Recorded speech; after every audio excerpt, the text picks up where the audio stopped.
Nous sommes le mardi 7 janvier 2025. Mesdames et messieurs, bonjour et bienvenue sur Télé Djibouti pour suivre cette édition du 15 heures. Les titres de l'actualité d'aujourd'hui. Sous la présidence du chef de l'État et chef du gouvernement, M. Ismaël Marguelé, s'est tenue aujourd'hui la première séance du Conseil des ministres de l'année 2025. Et dans l'actualité internationale au Liban, 12 nouvelles violations du cessez-le-feu instauré par Israël. Voilà pour le sommaire. Merci si vous nous rejoignez sur Télé Djibouti.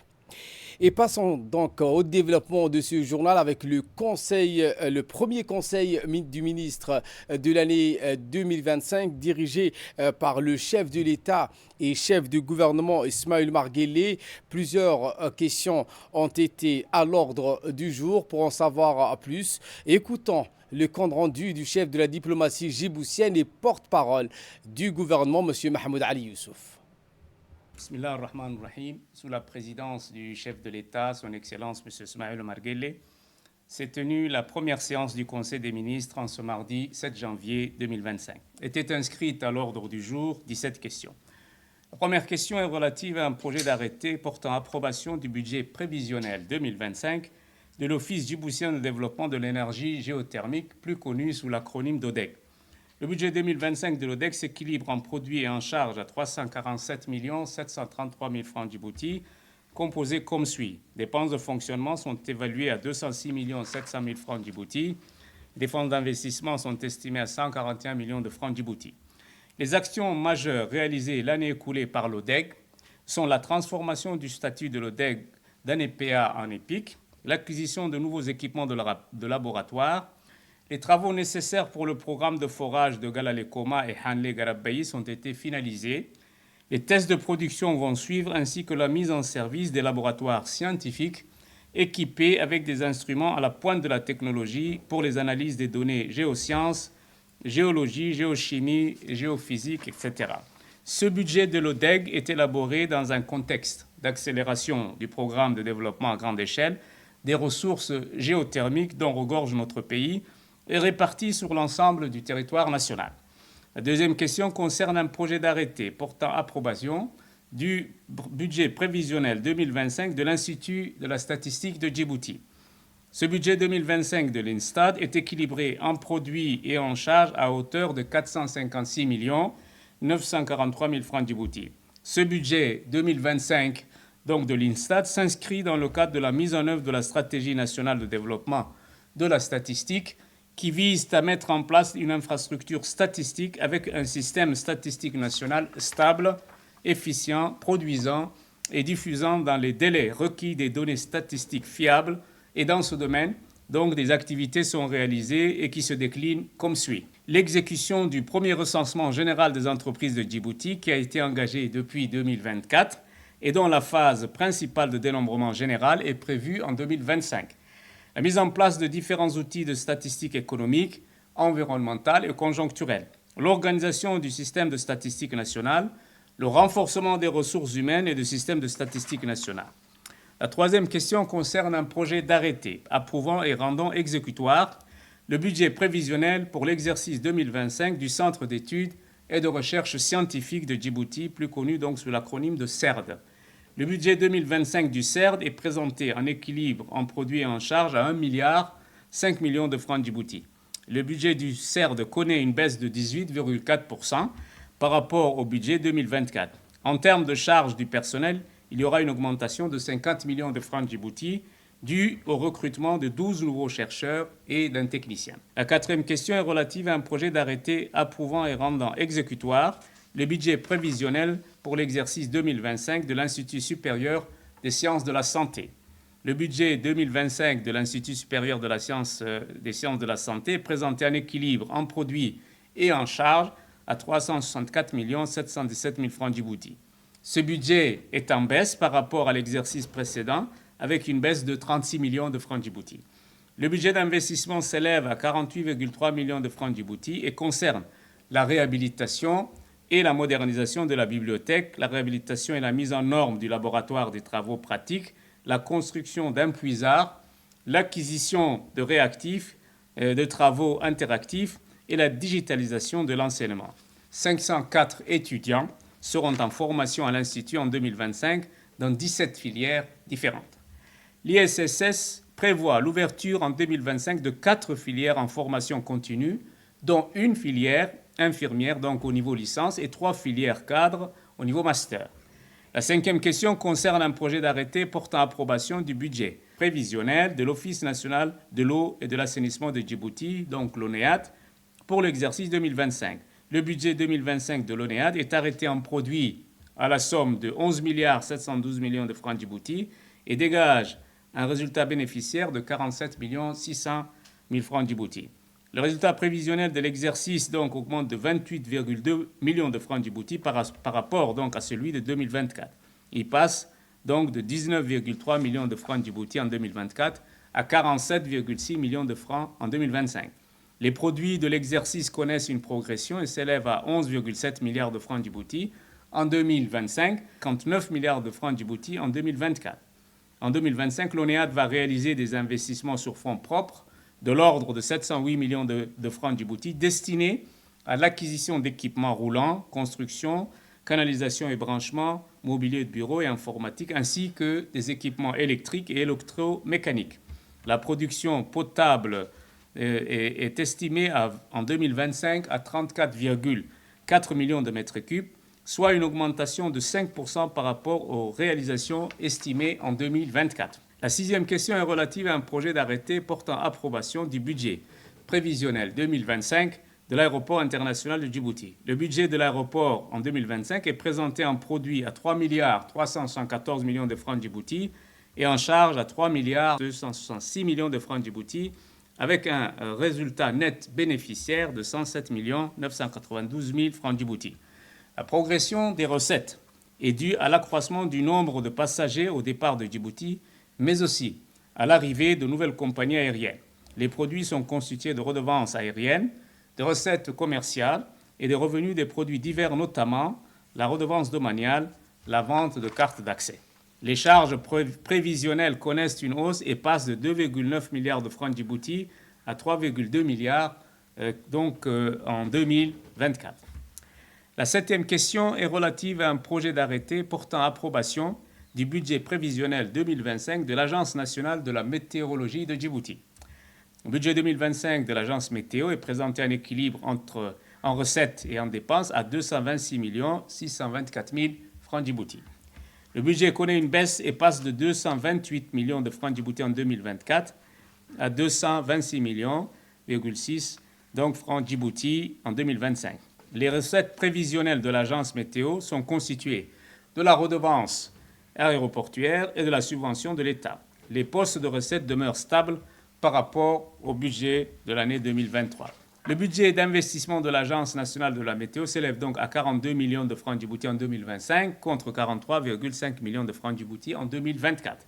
Ces investissements portent sur l'acquisition de 2 stations automatiques pour la météo maritime, l'achat de 20 pluviomètres automatiques et l'acquisition de systèmes d'alerte précoce et l'achat de matériel informatique.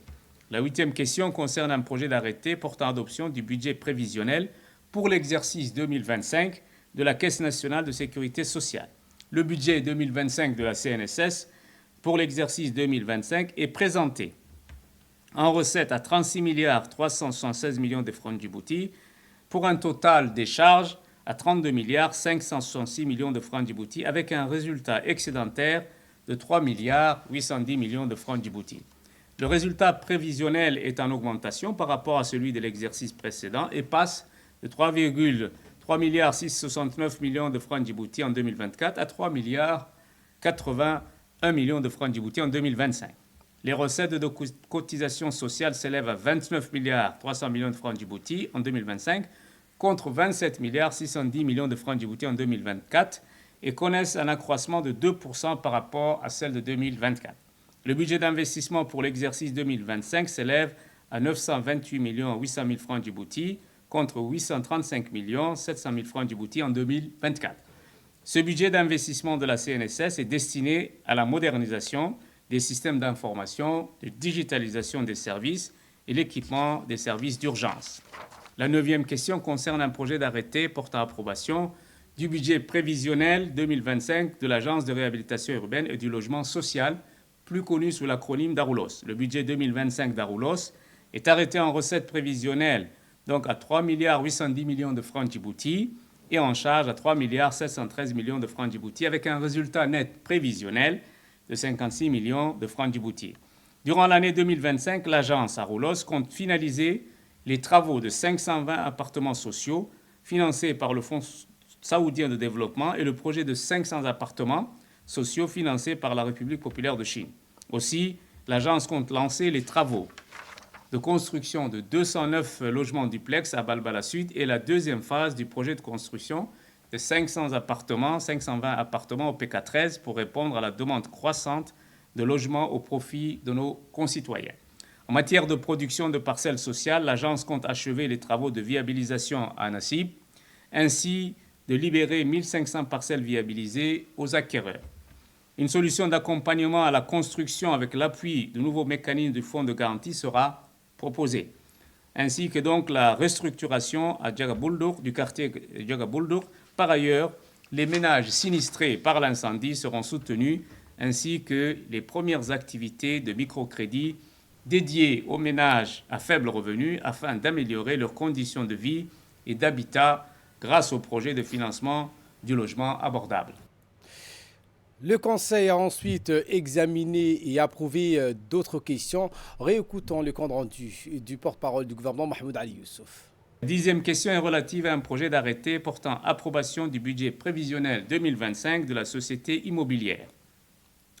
Le budget 2025 de la société immobilière est présenté en produit à 2,90 milliards de francs Djibouti et en charge à 1,901 milliard de francs Djibouti avec un résultat bénéficiaire de 38 337 000 francs Djibouti.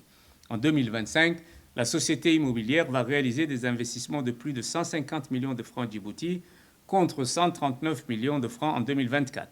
Les investissements sont destinés au renforcement des capacités opérationnelles, c'est-à-dire l'acquisition d'engins, l'aménagement et la rénovation du siège et le renouvellement des équipements technologiques, équipements informatiques et des systèmes de télécommunication.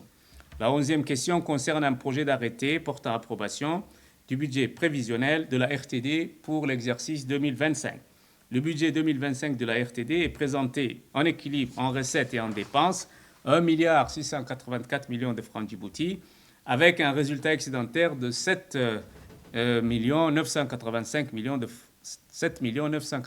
000 francs Djibouti. Le budget de l'exercice connaît une augmentation et passe de 1,6 milliard en 2024, 1 684 millions de francs Djibouti pour être plus précis. Les recettes prévisionnelles de la RTD sont constituées de produits publicitaires, des revenus de prestations de fréquences et autres services et de la subvention de l'État, ainsi que des produits exceptionnels. Les dépenses sont constituées de charges de personnel, achat des services extérieurs et d'autres services extérieurs et les charges financières. En 2025, la RTD va investir 76 millions de francs Djibouti en acquisition de matériel informatique et de logiciels en installation technique et en construction, ainsi que l'acquisition de mobilier de bureau et de matériel roulant. La 12e question est relative à un projet d'arrêté portant adoption du budget prévisionnel 2025 de l'Imprimerie nationale de Djibouti. Le budget 2025 de l'imprimerie est présenté en recette à 559 millions de francs Djibouti et en charge à 547 900 000 francs Djibouti, avec un résultat bénéficiaire de 11 800 000 francs Djibouti. L'imprimerie prévoit le maintien de mesures d'exclusivité qui lui ont été octroyées par l'État pour la vente d'imprimés aux établissements publics. Les charges prévisionnelles de fonctionnement sont identiques à celles du budget précédent et s'élèvent à 476,9 millions de francs Djibouti en 2025. Les principaux postes de charges sont les charges de personnel, les achats et les services extérieurs. En 2025, l'Imprimerie nationale va réaliser des investissements de plus de 71 millions de francs Djibouti. Ces investissements portent sur l'acquisition de matériel informatique, d'agencement et de construction, ainsi que d'acquisition de matériel technique, ainsi que du mobilier de bureau et de matériel de transport. La 13e question concerne un projet d'arrêté portant adoption du budget prévisionnel 2025 de la Poste de Djibouti. Le budget 2025 de la Poste de Djibouti est présenté en équilibre en produits et en charges à 685 71 000 francs Djibouti. Ce budget 2025 de la Poste connaît une augmentation de 22,3 millions de francs djibouti. Et donc, les recettes prévisionnelles s'élèvent à 685 millions de francs djibouti et sont en baisse de moins 238 millions de francs djibouti par rapport aux réalisations probables de 2024. Donc, les charges d'exploitation s'élèvent à 645 millions de francs djibouti en 2025 contre 642 millions en 2024. Les principaux postes de charges sont les achats, donc 51 millions de francs djibouti, et les charges externes, les impôts et taxes et les charges de personnel. Le budget d'investissement s'élève à 40 millions en 2025 contre 27 millions de francs djibouti en 2024. Ce budget est destiné à l'acquisition de logiciels, de matériel informatique, de matériel de bureau, ainsi que de matériel de transport. La 14e question donc, concerne un projet d'arrêté portant approbation du bilan d'ouverture de l'Agence nationale du tourisme. Le projet d'arrêté a pour objet l'approbation du bilan d'ouverture de l'Agence nationale du tourisme, arrêté à la date du 1er janvier 2023. Avec un total d'actifs d'une valeur de 335 millions de francs djibouti, le bilan d'ouverture a pour objet de déterminer la valeur du patrimoine pour la constitution de l'agence, créée par la loi donc, numéro 104 en 2000 lors de la 8e législature du 18 février 2021. Cette nouvelle entité qui remplace l'ONTD a un statut juridique d'établissement public à caractère industriel et commercial. L'adoption du projet d'arrêté vient compléter les dispositifs juridiques et institutionnels conformément à notre réglementation et au changement de statut. La 15e question est un projet d'arrêté approuvant et rendant exécutoire le budget prévisionnel 2025 de l'Agence nationale du tourisme. Le budget prévisionnel de l'Agence nationale du tourisme pour l'exercice 2025 est présenté en produit à 416 720 000 francs djibouti et en charge à 259 60 000 francs djibouti avec un résultat prévisionnel bénéficiaire de 157 659 000 francs djibouti.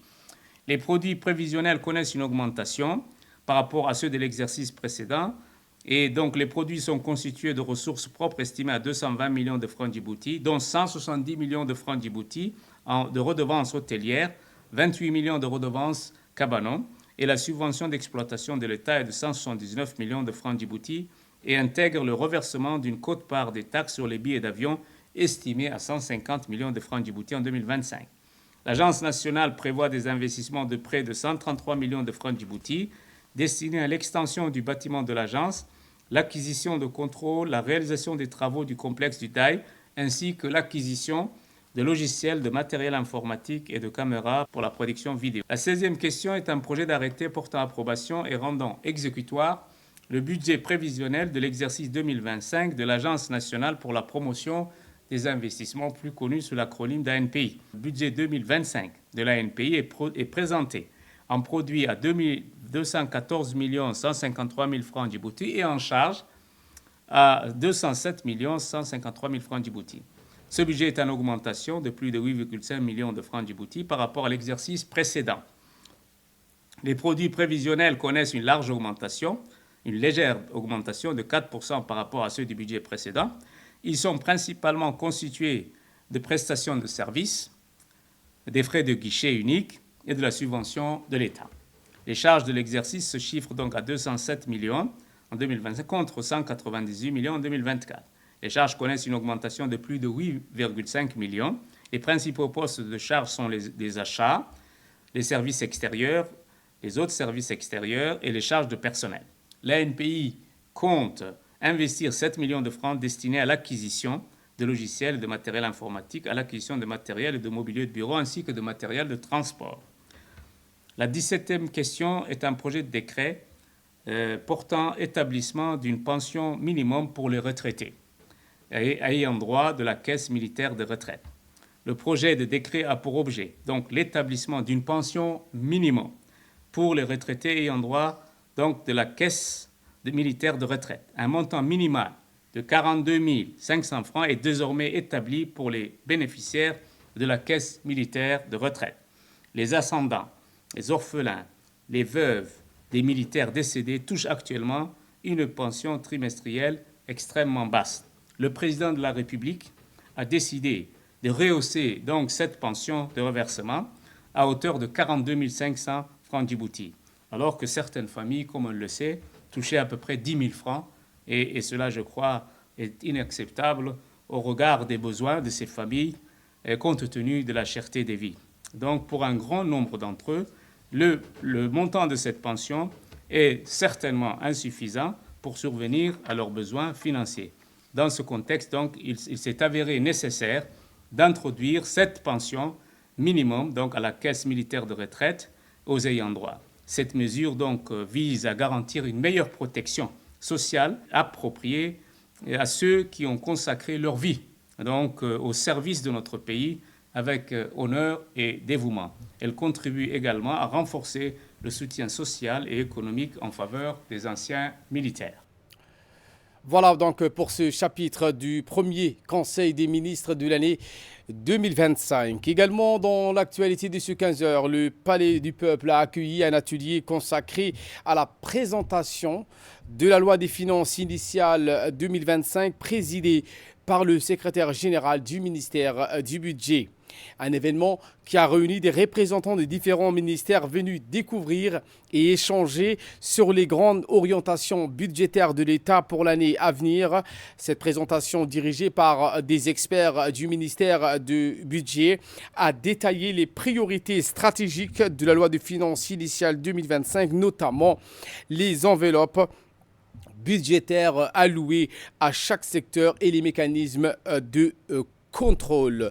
Un atelier qui visait donc à fournir aux participants une compréhension claire des objectifs financiers et des responsabilités qui incombent à chaque ministère dans la mise en œuvre du budget national. Le secrétaire général a rappelé l'importance de la collaboration institutionnelle pour assurer une gestion rigoureuse et efficace des fonds publics. Il a également souligné que cette initiative reflète l'engagement du gouvernement à renforcer la transparence et à garantir une allocation équitable des ressources. Cet atelier fait suite aux réunions techniques organisées la veille au sein du ministère du Budget. Ces rencontres avaient permis de présenter les aspects techniques des recettes et dépenses générales de la loi de finances initiale 2025 aux directions internes du ministère et en posant également les bases d'un cadre budgétaire clair et structuré. Pour plus d'explications, écoutons le propos du secrétaire général du ministère du Budget.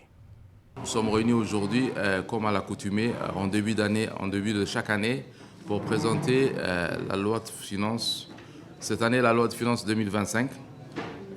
Vous allez me dire, les lois de finances se suivent et se ressemblent. Peut-être pas. En tout cas, l'année 2025 aussi se présente dans un contexte assez difficile, effectivement. Mais elle présente aussi un certain nombre de nouveautés en termes de mesures de dépenses comme en termes de mesures de recettes.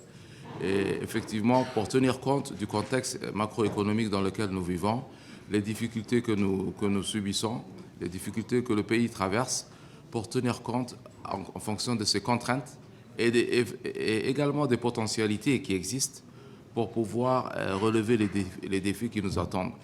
Les contraintes, bien entendu, ce sont les poids incompressibles des dépenses publiques, à commencer par la masse salariale, les dépenses de fonctionnement, les biens et services des différents ministères, les dépenses d'investissement, les dépenses de souveraineté. Et en face, nous avons aussi des recettes qui tiennent compte de la conjoncture internationale, qui tient compte aussi de l'évolution de la crise au niveau mondial, des tensions au niveau de la géopolitique et régionaux qui impactent nos recettes des douanières, nos recettes de la fiscalité directe. Et mis tout ça dans un paquet, des recettes dans un mode de contrainte et lié à beaucoup d'aléas en face des dépenses qui naturellement doivent augmenter et augmentent pour tenir compte des besoins sans cesse croissants de l'administration. L'équilibre est difficilement réalisable, mais nous comptons effectivement sur la compréhension et la rationalité aussi, et des mesures de rationalité pour essayer de relever ce défi. Ce n'est pas facile, nous le reconnaissons tous, parce que nous avons des dépenses incompressibles. C'est la masse salariale, c'est les dépenses salariales de l'administration, du personnel de l'État, qui eux aussi répondent à des besoins sans cesse inassouvis de nombreux ministères. Et nous avons aussi des recettes sur lesquelles nous devons travailler beaucoup plus pour optimiser et renforcer le recouvrement afin d'avoir les revenus nécessaires pour pouvoir réaliser nos principales missions. Ali Sabié, cette fois, ou dans le cadre de la campagne de distribution des masques des programmes de lutte contre le paludisme, le ministère de la Santé a donc mis en place un déploiement des moustiquaires imprégnés d'insecticides dans la région d'Arta et d'Ali Sabié. Les détails avec Mary.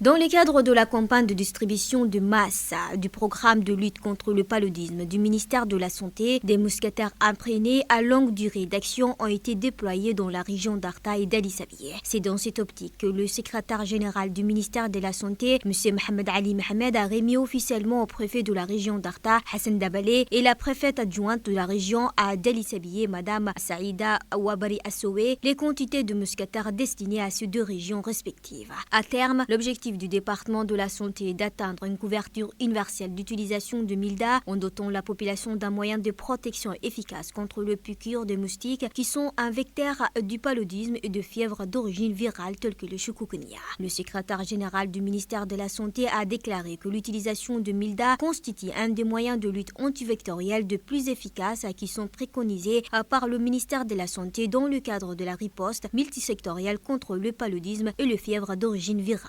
Pour rappel, le mousquetaire imprégné des insecticides étant le premier moyen de prévention contre le paludisme. Le gouvernement, à travers le ministère de la Santé, va mener une vaste campagne de distribution de masse de mousquetaires imprégnés à longue durée d'action Milda sur toute l'étendue du territoire national.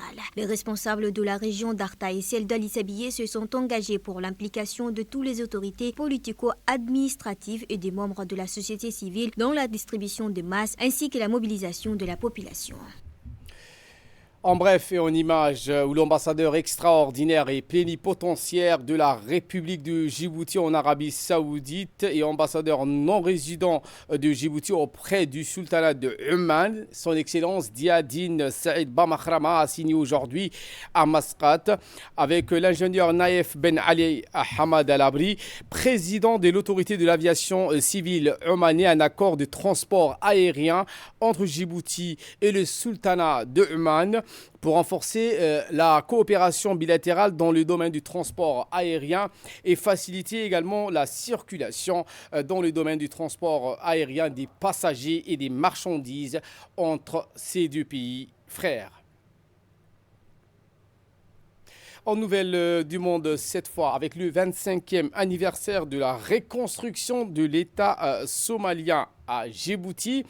L'année 2025 marque une étape importante, le 25e anniversaire de la conférence de réconciliation somalienne qui s'est tenue à Djibouti, notamment dans la région d'Arta, qui a permis également de poser les bases de la reconstruction de l'État somalien. Les explications avec Mary. L'année 2025 marque le 25e anniversaire de la conférence de réconciliation somalienne tenue à Arta, à Djibouti, qui a permis de poser les bases de la reconstruction de l'État somalien après des années de guerre civile et d'effondrement institutionnel. Cet événement historique, organisé sous la direction du président de la République, Ismaïl Omar Guelleh, a joué un rôle déterminant dans le rapprochement des factions somaliennes en conflit, aboutissant à la formation d'un gouvernement national en 2000 et redonnant espoir au peuple somalien. Un quart de siècle plus tard, la République fédérale de Somalie a réalisé des avancées significatives dans divers domaines, notamment en s'engageant dans une réforme politique majeure avec l'organisation des premières élections directes au suffrage prévues pour 2026. Cette étape marque une évolution sans précédent depuis l'effondrement de l'État somalien. Dans le cadre de commémoration de cet anniversaire, des membres du Conseil des poètes somaliens ont visité le Théâtre national somalien, siège du Conseil des arts et de la sensibilisation. Le président du Conseil, Helsedouh Mohamed, accompagné du directeur Ousmane Abdullahi Gouré, du poète Ahmed Saïd Sabar et Mohamed Mahamoud Sahal, a exprimé une gratitude profonde envers le peuple et le gouvernement djiboutien, en particulier envers le président Ismaïl Omar Guelleh. Ces figures artistiques somaliennes ont salué le rôle clé de Djibouti dans la réconciliation nationale, soulignant les efforts inlassables de promouvoir l'unité, instaurer la paix. Et pour rappel, cet événement historique a été orchestré par le chef de l'État Ismaël Omar Guelleh, qui a joué donc un rôle déterminant dans le rapprochement des factions somaliennes en conflit, aboutissant donc à une formation d'un gouvernement national en 2000 et redonnant espoir au peuple somalien. Au Gaza, un 8e nourrisson meurt de froid. Les 8 nourrissons qui sont déjà morts de froid à Gaza, alors qu'Israël a fait au moins 12 nouvelles victimes dans des bombardements. J'y arrive ce dimanche. Les détails dans cette séquence. 8 nourrissons sont morts à cause du froid et du manque d'abri, a déclaré ce dimanche l'Agence des Nations Unies pour le réfugié palestinien. L'Organisation mondiale de la santé a condamné le raid mené la semaine dernière par l'armée israélienne qui a mis hors service l'hôpital Kamal Adwan, les derniers grands établissements en activité dans le nord du Gaza, et a noté que 50 attaques contre ou à proximité de l'hôpital ont été vérifiées depuis octobre 2024. L'Agence pour le réfugié a ajouté que l'OMS continue de demander la libération du directeur de l'hôpital, Dr Hussam Abou Safiya. Au moins 12 Palestiniens ont été également tués et plusieurs autres blessés ce dimanche dans des frappes aériennes israéliennes dans différentes localités de l'enclave. 3 d'entre eux ont été tués lorsqu'un drone a ciblé une moto au nord de Rafah, dans le sud de Gaza, a déclaré une source médicale à Nadoul. Une frappe aérienne sur le commissariat de police à Dazdaz à Khan Younis a tué 4 Palestiniens, a ajouté la source. 2 Palestiniens ont été tués et plusieurs autres blessés lorsqu'un groupe de civils a été pris pour cible à Abassan al-Kabira à l'est de Khan Younis. Voilà pour l'essentiel de ce 15h. Merci à vous de nous avoir suivis et très bonne suite des programmes sur Télé Djibouti.